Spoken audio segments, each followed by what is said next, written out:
Naging mainit nga na kontrobersya ang usaping ito sa mundo ng social media. Naging sentro ng mga balita ang di umano'y lumalalim na hidwaan sa pagitan ng Armed Forces of the Philippines at ni Pangulong Kuting ng Norte Jr. matapos ang balitang tila nagkakaroon ng pagkakaisang militar upang ipakita ang suporta kay Pangalawang Pangulo Sara Duterte. Ang kontrobersyang ito ay nagbunsod ng usap-usapan tungkol sa posibilidad ng isang kudita. Ayon sa mga ulat, ilang matataas na opisyal ng AFP ang naglabas ng mga pahayag na nagpapahiwatig ng pagkadismaya sa kasulukuyang pamumuno ni Presidente Kuting, habang ilan sa kanila ay tahasang nagpahayag ng pagkiling kay VP Sara Duterte bagamat wala pang opisyal na deklarasyon.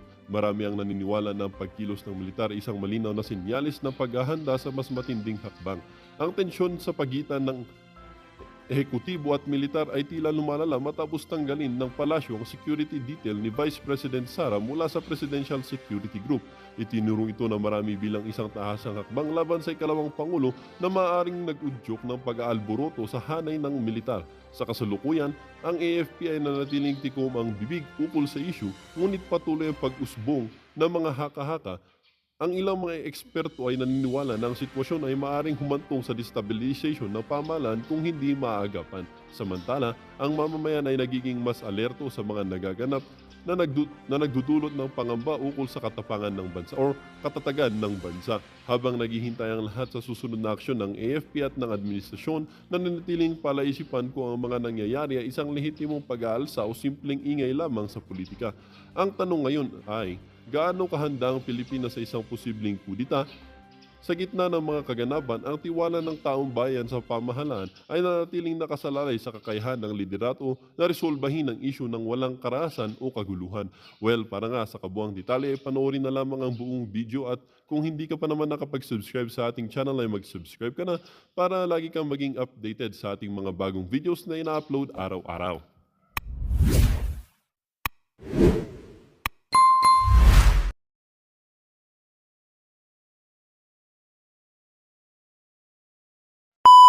Ito na. Umpisahan po natin sa iglesia. Ano ba ang warning ng iglesia? Ito po. Paliwanag po natin sa ating reaction na to. Mga mamabatas, congressman. Totoo kaya yun? Congresswoman. Oh. Hindi, kung totoo man yan o hindi, ito ang babala ko sa inyo. Oh, anong babala? May babala ho. Ako mismo. Ha? Oo. Ito, personal kong opinion to. Ha? Oo. Sabi-sabi lang yan, personal yung opinion. Hindi naman magsasalita ang mga yan kung walang basbas sa taas eh. Naniniwala ka dyan, personal opinion niya yan? O siguro. Pero hindi ako naniniwalang personal opinion yan. Merong basbas yan. Ito po. Kapag kayo pumirma dyan, mawawala ang mahalagang endorso sa inyo. Ayun. Lahat ng kongresistang pipirma dyan sa tinatawag nilang impeachment, yung endorso ng iglesia ay mawawala. Diretsay na po natin, wag na natin paligoy-ligoy. Dahil sa ayaw at sa gusto ninyo, mga tinatawag nilang mga loyalista, kahit sabihin pa ninyo na sinusuportahan ng iglesia yung salaysay ni Marcos Jr. na ayaw niya ng impeachment, pero kung babasahin po natin, read between the line, ang talagang suportado ng iglesia, personal opinion ko po to. May personal opinion din ako dyan. Mantakin mo yan, ha? Personal opinion po ng Reaction TVPH, ang napagkikita-kita natin sa iglesia, ang suportado talaga nila si Madam Inday Sara Duterte at hindi yung salaysay ni Marcos Jr. na nagsasabing ayaw niya ng impeachment. Pero sa totoo lang, nakikita po natin na umuusad ang impeachment na pinangungunahan ng mga inayupak na alam nyo na po na front, legal front ng mga teroristang komunista. Mantakin po ninyo yan, ha. Pinapaligoy-ligoy pa tayo, pero talaga ang totoo at pawang katotohanan lamang ay ang iglesia ay binabakapan po at sinusuportahan ng 100% si VP Sara Duterte, hindi nga lang direkta. O di ba? Kung talagang sinusuportahan nila si Bongbong Marcos, ang mga iglesia ay mananahimik ng mga yan. Dahil alam naman nila kung saan papunta yan eh. Iba mananahimik pero nagwawala po. Nagwawala ang iglesia dahil ayaw po nila nangyayaring kaguluhan ng gusot na ginagawa po nitong taga House of the Crocs. Alright, tuloy na po natin. pinapagpapauna ko na. Ako Huwag kang hihingi ng tulong. Ulitin natin ulitin natin. Mga mamabatas, congressman, Totoo kaya yun? congresswoman. Oh. Hindi, kung totoo man yan o hindi, eto ang babala ko sa inyo. Yun. Oh. May babala ho. Ako mismo. Ha? Oo. Ito, personal kong opinion to. Ha? Ano yan? Kapag kayo pumirma dyan, mawawala ang mahalagang endorso sa inyo. Yun. Pinapagpapauna ko na. Yun sinasabi ko. Huwag kang hihingi ng tulong. Oo. Kapag ayaw mo naman, hindi ka kaisa nung kanyang Sapagkat gusto mangyari. kontra ka sa kanyang Kinukontra opinion. mo Eh. Pag hindi ka raw kaisa, doon sa sino bang kaisa, hindi ka kaisa doon sa gusto ng iglesia. Ngayon, pumirma ka dyan, tapos hihingi ka ng tulong. Tulong, boto. Diba? Yun na nga. Yan ho ang babala ko sa inyo. O, marami kong mga supporter doon. Gusto mo yung mga Opo. supporter ko, ikaw iboto? Yes. Oo. Gusto mo yung mga supporter ko, ikaw ang iboto. Gusto mo gulo, gusto mo, bibigyan ko siya gulo. Di po ba? Yan po ay hindi po lalabas sa bibig ng dalawang yan kung walang basbas. Kaya dito mga ka-reaction, mga ka-reactas, mga ka-reactos, lahat ng pipirma dyan sa impeachment, dyan sa Kongreso, huwag na kayong lumapit-lapit sa bakuran ng iglesia. Ha? At saka hindi po totoong bayaran ng mga yan. Meron kasing kumakalat na nag-i-spread na tumatagas katulad ni Tunying. May mga naglilik ha. Si Tunying Tulo, naglik daw eh. Nagkaroon siya ng pangalan, Tunying Tulo. Di ba? Ang ganda ng pangalan ni Tunying, Tumulo, naglik. Di ba? Alam mo si Tunying, kabaro ng mga to eh, kabaro. Oo, iglesia rin yun eh. Pero nagtataka ko sa kanya, iba yung tono ng pananalita niya. Dapat siguro magpa-seminar siya sa dalawang ito. Oo naman, kailangan napakahalaga po nun. Makapangyarihan po yung endorso niyo, mahal na Pangulo. Makapangyarihan po yung endorso ninyo. Hindi, malaki po kasi black vote yan eh. Pag bumoto po ang iglesia, talagang buong buo yan. Hindi yan sambulat. Siguro hindi naman natin mawawala sa isang organisasyon na may mga tataliwas, may mga maglilik. Pero hindi po ganun karami. Ha? Ganyan po yan. Kaya kayong mga may planong pumirma, mga kongresistang pulpul kayo, pag may plano kayong pumirma dyan, mag-isip kayo ng 10 beses, ha? O ito naman po, panoorin natin yung nangyari kay Era Estrada doon sa impeachment. Yung nangyaring impeachment kay Era Estrada, balikan lang natin para makita natin kung papaano natin gawin yung tinatawag na people's power, ha? Yung mga nasa EDSA, manood kayo dito. kung hindi kayo readyng duguan ng ulo, ay huwag kayong people's power dyan. Diba? Yung mga pulis na yan, kung hindi nyo kayang salagin, huwag kayong mag-people's power. Manood kayo dito para magkaroon kayo ng idea paano mag-people's power. Ayan o. Bagsak ng confetti. Pero kasi pakiusap dito. Ito po'y tinatawag na people's power nung panahon po ng rep. Si paring erap. Para sa akin,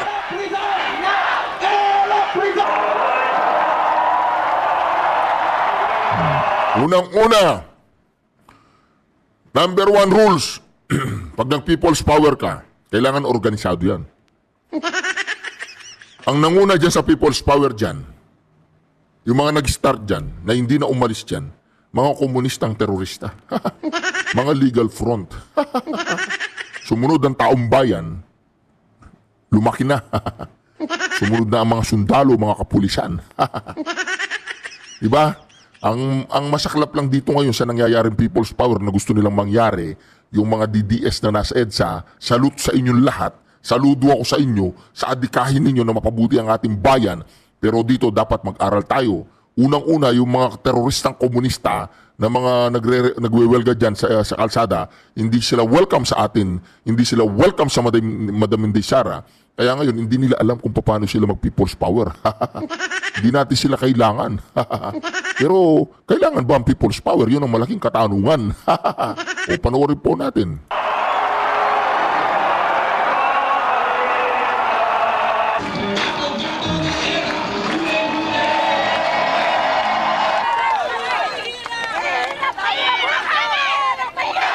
Oh, may people's power sa EDSA, meron naman sumusuporta kay ERAP. Yun ang nangyayari ngayon katulad. Eksaktong-eksakto. Pagandaan ng rally. May mga bayaran, may mga hindi bayaran.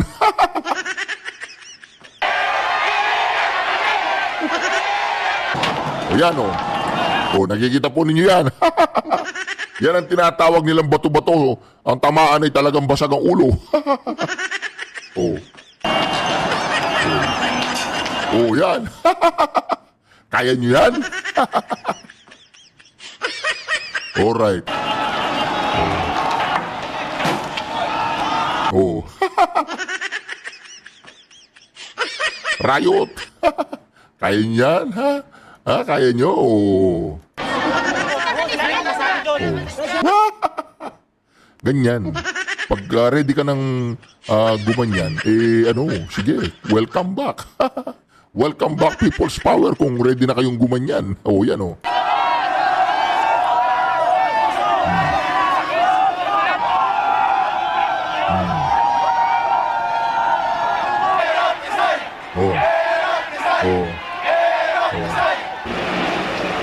Lahat po ng mga nagtatrabaho, tumigil magtrabaho, lumabas, resign.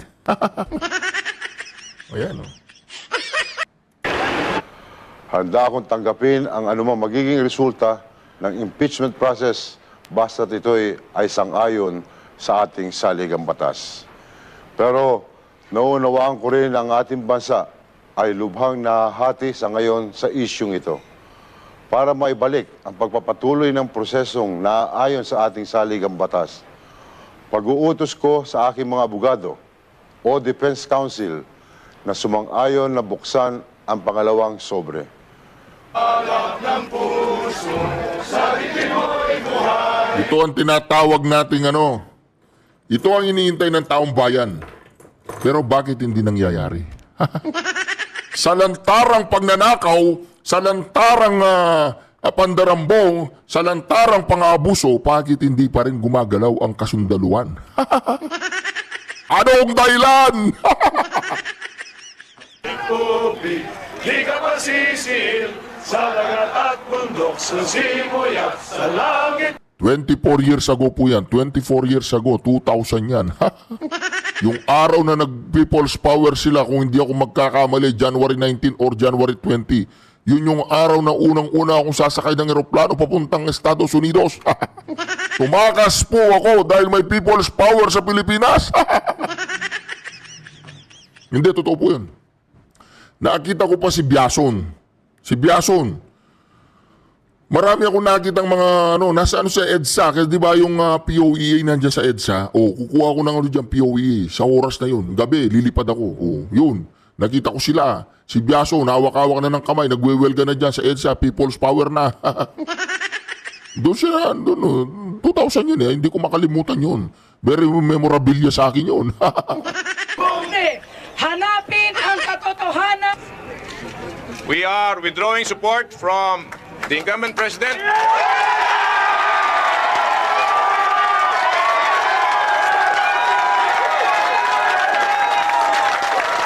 And we will support the assumption into office of the constitutionally mandated successor, the vice president. Plundering the economy.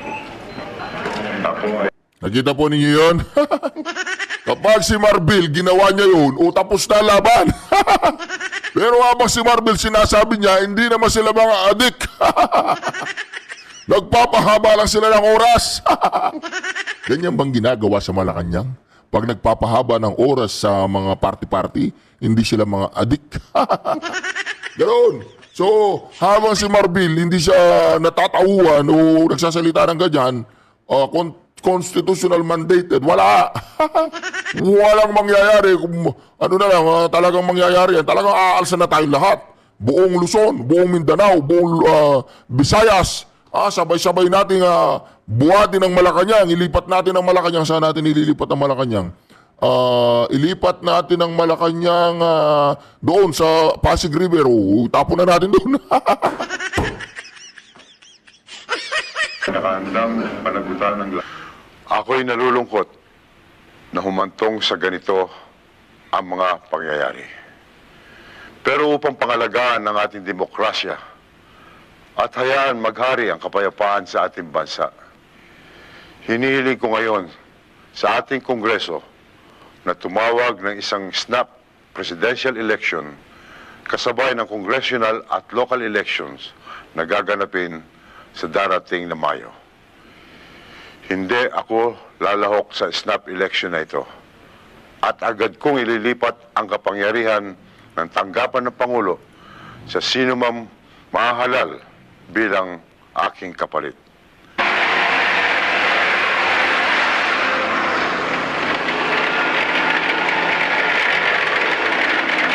Diyan po magsimula ng lumusob. Magsimula na po lumusob yan yung mga tangke de gera.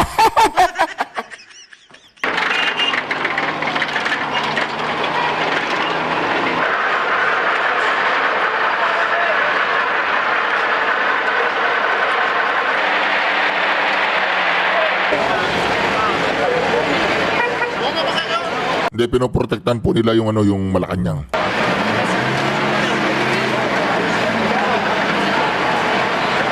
Of course, he feels very sad about the tragic turn of events.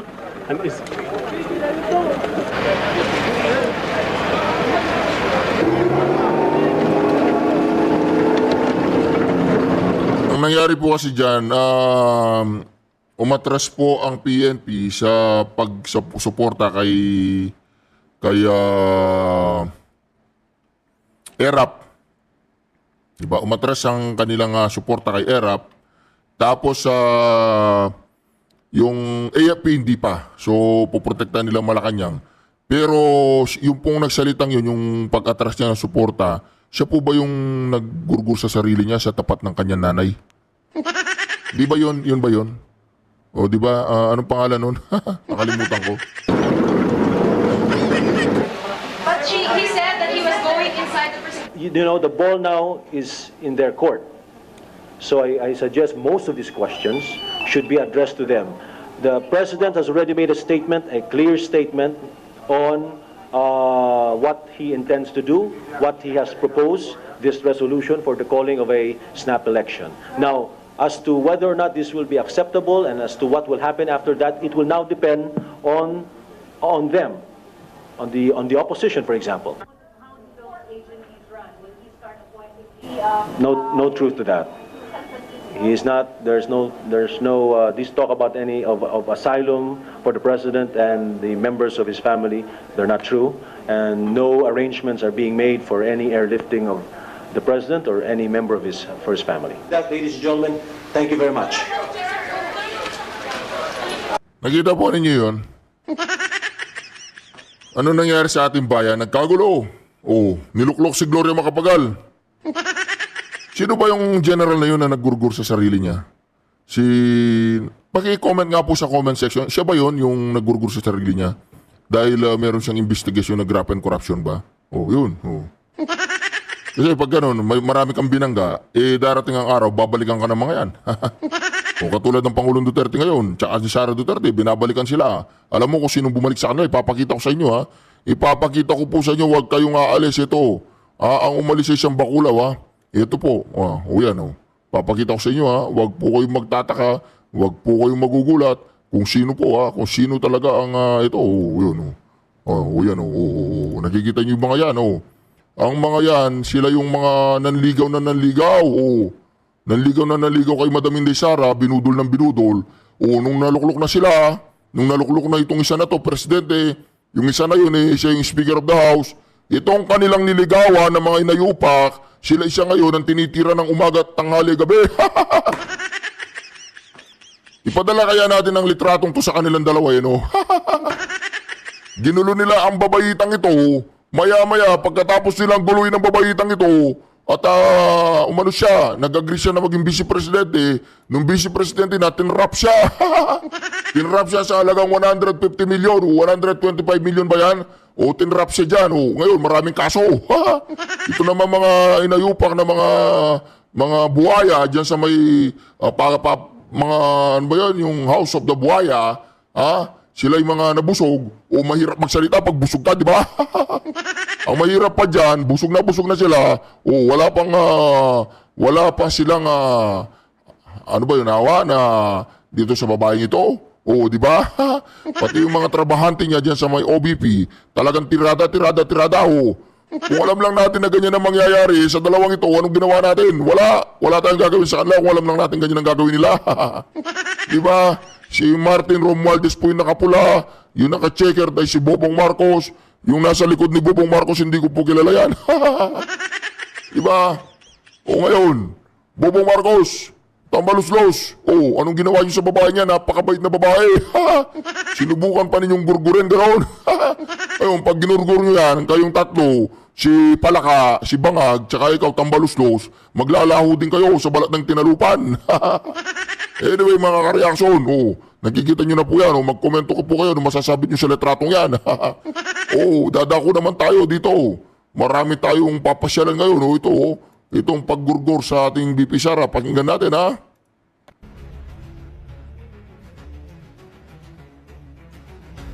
Babasahin ko po yun. Kung hindi nyo nabasa, babasahin natin, What Filipino don't know is that before the birthday of Inday Sara, she experienced an assassination attempt by one of the security aides assigned by the office of the president. Isa daw sa mga, anong tawag dyan? Isa daw sa mga security aides. Isa pa sa mga security na Madam Inday Sara, gusto siyang gurgurin. Yung kanyang hiwa dito sa liig. Yan Operation Romanov.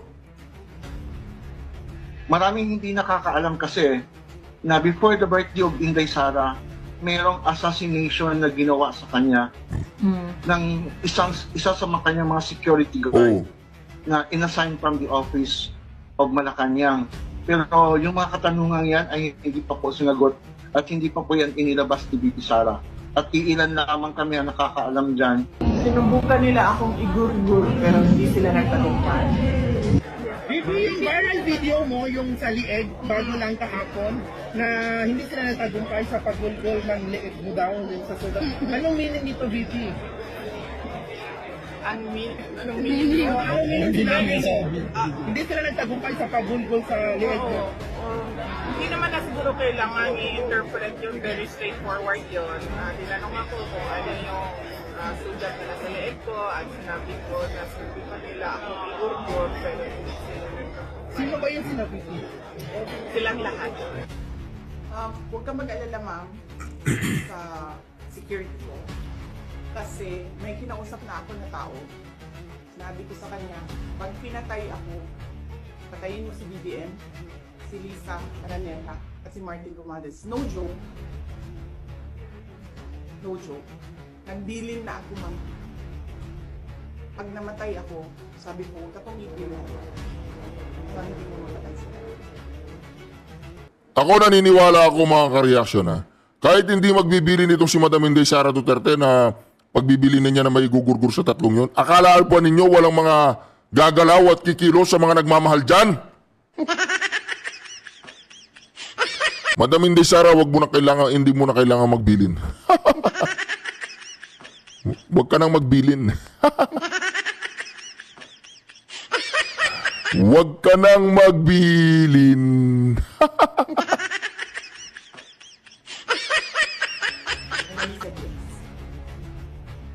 You know what? You know why? Because feeling ko inactivate na nila yung assassin. Operation Now, Romanov? Operation Romanov? Yes, kasi pag inactivate mo na yan, kasi you would like to to cut all communications na eh. Activated na eh. So, paano mo papahintuin yung tetegi? Kailangan makausap. Para makausap mo, makakuli ka uli. Correct. Takot na takot sila kasi hindi na nila mabawi yung order doon sa tetegi kay Inday. Nagigets ninyo, takot na sila. Kasi kung may mga kay Inday, at kung totoo sila. At kung totoo yung sinasabi ni Inday, matetegi din sila. Lahat sila. At ang nakakapit ng Inday, hindi huwag kang tumigil hanggang hindi sila matetegi. Nakita nyo na, it is true. Alam na namin yan noon. Alam na namin yan noon. Ngayon, ayaw ngang ni Inday kasi nga political instability yun eh. Totoong may attempt na buhay ni Inday. Totoo.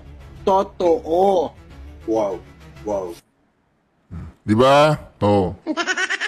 Ngayon, ano masasabi natin dyan? Yung Operation Romanov ay pumalya! Mga ka-reaksyon, gusto ko kayong may papyuk-pyuk pa tayo. Mga ka-reaksyon, gusto ko kayong, ano ba tawag dyan? I-inform. O gusto kong ipaalam sa inyo. Ang Operation Romanov ay kaya pala, nababalitaan ninyo, may mga PSG, may mga Presidential Security, Presidential Security Command, PSC, Dalawa na daw yung nagurgur eh. Dalawa na yung nagurgur na PSG. Hindi kaya...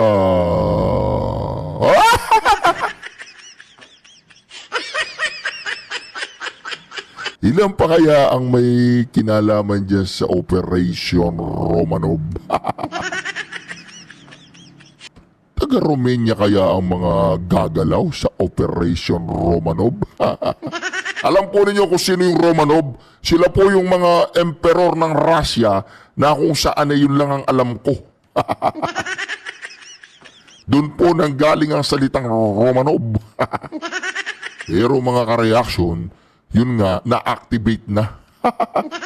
Na-activate na yung assassin para gurgurin si Madam Inday Sara na hindi nagtagumpay.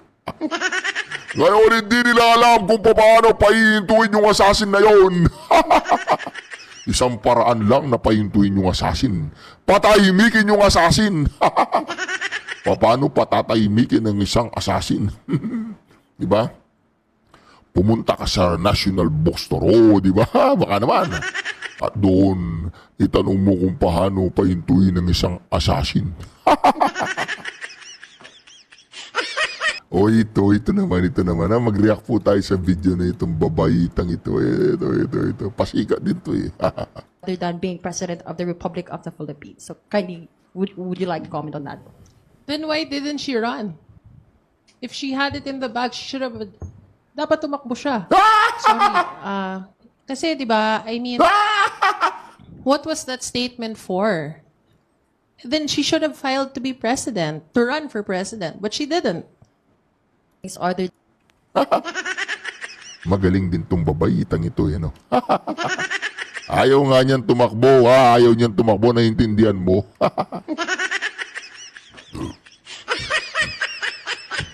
Pero mga ka-reaction, ito po ngayon. Kung totoo po yung tinatawag nilang Operation Romanov, hindi kaya alam yan ng NBI?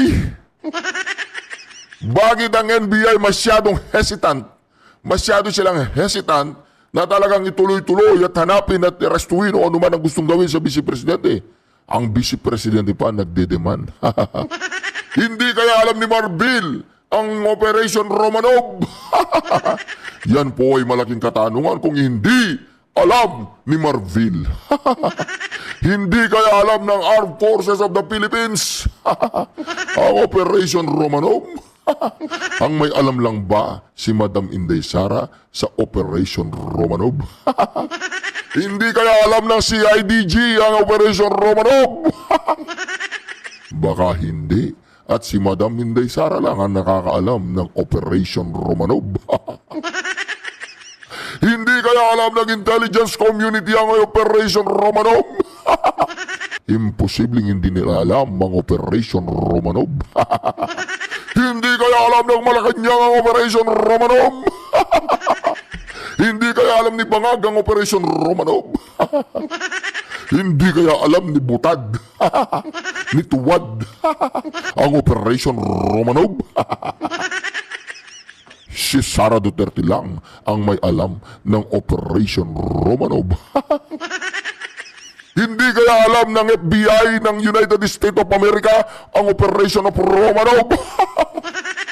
Siguro hindi. Pero imposibleng hindi po alam ng mga intelligence community ang mga nangyayari. Kaya nga intelligence community yan, di ba? Ang Operation Romanov na pumalpak upang gurgurin si Madam Inday Sara ngayon, yan ang Operation ng Romanov ng nanginginig. Kaya wala silang gustong gawin kundi ang impeach si Madam Inday Sara. Ngunit mahirapan po sila. Kapag in-impeach si Madam Inday Sara, hindi lang People's Power 3 ang mangyayari. Maniwala po kayo. Ayaw lang talaga ng mga supporter ng mga Duterte na manakit ng mga kapulis.